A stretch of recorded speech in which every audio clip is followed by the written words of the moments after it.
యెహోషువ చేస్తున్న పనేంటి? యెహోషువ చేస్తున్న పనేంటి? సేవకుడు ఏదైతే చెప్తున్నాడో, సేవకుడి నోటి నుండి ఏ వాక్ అయితే విడుదలవుతుందో, సేవకుడు ఏ పనినైతే చేయమని తనకు అప్పగిస్తూ ఉన్నాడో, ఆ పని తనకు చెప్పినట్లుగా, సేవకుడు చెప్పినట్లుగా సంఘం ఏం చేస్తుందట?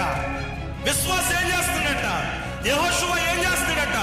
యుద్ధమాడి పని చేస్తా ఉన్నాడు. సేవకుడు చెప్పిన మాట వింటున్నాడు విశ్వాసి. యెహోషువ ఆశీర్వదించబడ్డాడు. యెహోషువ యుద్ధం చేస్తే విజయం కలిగింది. యెహోషువ యుద్ధంలో నిలిస్తే అతనికి ఎదురుగా ఎవడు నిలబడలేడు. యెహోషువ అంత యుద్ధశూరుడు లేదు, బలశూరుడు లేడు, బలాఢ్యుడు లేడు అని ఎన్నో మాటలు మనం ధ్యానం చేస్తున్నామే. యెహోషువ తన జీవితంలో అంత గొప్పటి విజయాన్ని సాధించడానికి గల కారణం ఏంటో తెలుసా? తన సేవకుడు ఏది చెబితే అది చేసేవాడు యెహోషువ.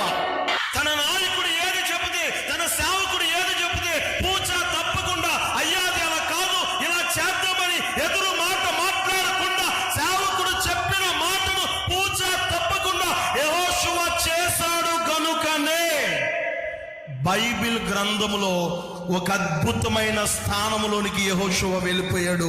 గట్టిగా చప్పలు కూడా సార్ దేవునికి స్తోత్రం చెప్తామా?